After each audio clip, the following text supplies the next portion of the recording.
رشتوں کے ساتھ احترام ملا، معاملہ فہمی ملی، حضور کی سیرت سے معاملہ فہمی ملی ہمیں کہ معاملات کو نپٹانا ہے تو کیسے نپٹانا ہے، رشتہ داریوں کا لحاظ کرنا ہے تو کس طرح کرنا ہے، گھر کے اندر رشتہ دار آ گئے ان کا لحاظ کس طرح کرنا ہے، مہمان نوازیاں کرنی تو کس طرح کرنی ہے، دلداریاں کرنی ہے تو کس طرح کرنی ہے، یہ میرے حضور کی سیرت سے ملا، یہ میرے حضور کی سیرت سے ملا۔ تو یہ سارا کچھ آج اگر ہم نے زندگی کے اندر کامیابی پانی ہے نا، تو میری بہنوں بات یہ ہے کہ ہم نے حضور کے سیرت کو پڑھنا ہے، حضور کی سیرت پر عمل کرنا ہے، اپنے بچوں کو پڑھانی سکھانی۔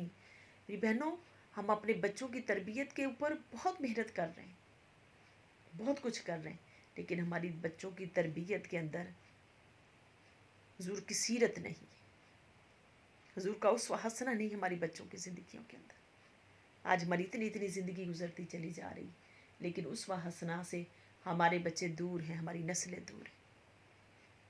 تو ہم نے اپنے بچوں کو حضور کی سیرت پڑھانی اور اس کے اوپر ہم نے خود بھی عمل کرنا ہے اور اپنے بچوں کو بھی اس کے اوپر عمل کروانا ہے، اپنی نسلوں کو اس کے اوپر عمل کروانا ہے، تاکہ ان کو حضور کی سنت، حضور کی اتباع اور ان کو حضور علیہ الصلوۃ والسلام کے جو نہ سنت پر عمل کرنے کی ان کو توفیق ملے۔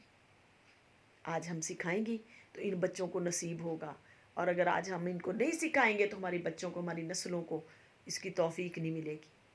اور یہ سکھائیں گے کہ کب؟ جب ہمیں خود علم ہوگا۔ اگر ہمیں خود علم نہیں ہوگا تو ہم اپنی نسلوں کو کیسے سکھائیں گے؟ حضور کے واقعات پڑھ کے اپنے بچوں کو رات کو سوتے ہوئے سنایا کرو، اور سنا کے اپنے بچوں کو سلایا کرو، تاکہ میرے حضور کی سنت نصیب ہو، اسوہ نصیب ہو، اور بچوں کی زندگیوں کے اندر برکات آئیں، حضور کے اسوہ کی برکات آئیں۔ بس ہم نے حضور کے اسوہ کے گرد، اس اسوہ حسنہ کے گرد گھومنا ہے، کہ جس کی رب کائنات نے قرآن مجید میں تعریف فرمائی، تو ارشاد فرمایا لقد کان لکم فی رسول اللہ اسوۃ حسنہ۔ اللہ پاک نے اس طرح کا اسوہ حسنہ میں عطا فرمایا۔ اللہ پاک اس اسوہ حسنہ کے اوپر، ان کی سیرت کے اوپر ہمیں عمل کرنے کی توفیق عطا فرمائے۔ وما علینا الا البلاغ۔